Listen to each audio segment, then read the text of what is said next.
আজকে রান্না করেছি মোরগ মশাল্লাম। পুরো মুরগিটি যদি আপনার সামনে দেওয়া হয় তাহলে আপনি খুশি না হয়ে যাবেন কই? ইস!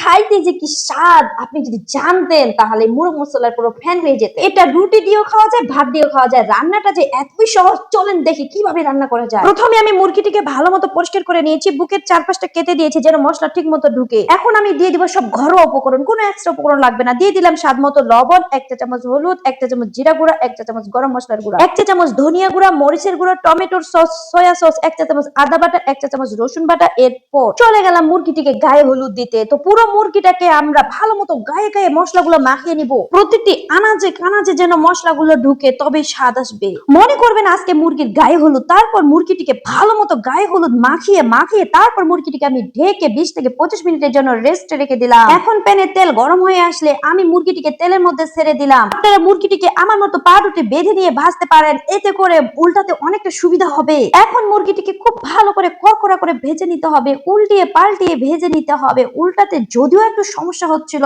তবুও ফাইনালি আমি উল্টিয়ে ফেললাম। মুরগিটিকে এবারে আমি উপর করে শুয়ে দিলাম।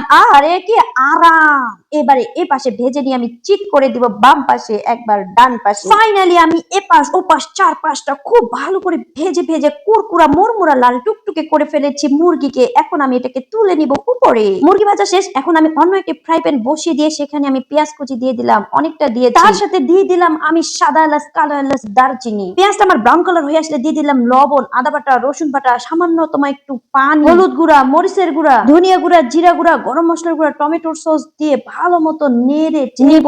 আপনারা কি খেয়াল করেছেন ঘরের সামান্য উপকরণগুলো দিয়ে কিন্তু আমি এত একটা চমৎকার রান্না করলাম। পর্যায়ে আমার মুরগিটিকে আমি এখন এই মশলার মধ্যে ছেড়ে দিব, দিয়ে এটাকে আমি ভালো মতো মিক্সার করব মশলার সাথে। রোস্ট বলেন আর যাই বলেন, অন্য রান্নাতে যতটা কষ্ট এই রান্নাতে ততটা কোনো কষ্ট নেই। বিশেষ করে এটা তো কাটতেও হয় না, একটু পরিষ্কার করে রান্না করা যায়, এত স্বাদ হয়। তাহলে কেনই রান্না করবেন না? মশলাটিকে আমি সুন্দর মতো এপাশ ওপাশ চতুর্পাশে মুরগিটির গায়ে গায়ে লাগিয়ে দেওয়ার পরে আমি দিয়ে দিলাম এই পর্যায়ে 2 কাপ পরিমাণ পানি। এখানে পানিটা দেওয়ার কারণে মশলাটা যে আছে পুরো মশলাটা মুরগির গায়ে গায়ে, অন্তরে অন্তরে, গায়ে গায়ে ঢুকে ঢুকে স্বাদ আরো দ্বিগুণ বাড়িয়ে দিবে। পানি দেওয়ার পরে আমি সুন্দর মতো এটা চতুর্পাশে মশলাটা নামিয়ে দেওয়ার পরে আমি এটাকে ঢেকে 5 মিনিটের জন্য রান্না করব। ঢাকনা খোলার পরে দেখুন, ইস কি যে মজা! রসালো টস টসে লাগতেছে দেখতে, মনে হচ্ছে গোটা আস্ত মুরগিটা তুলে খেয়ে নেই। এত সহজে এত সুন্দর রান্না যদি করাই যায় তাহলে তো রোজ রোজ এমন রান্না করতে ভালো লাগবে। এই পর্যায়ে আমি কাঁচা মরিচ দিয়ে দিলাম তার গায়ে, এতে দেখতেও সুন্দর লাগবে আবার স্মেলটাও সুন্দর। আপনার বাসায় যদি মেহমান আসে আর আপনি রান্না করে আস্ত একটা মুরগি আপনার মেহমানের সামনে পরিবেশন করেন, ভাবুন তো মেহমান কতটা না খুশি হবে।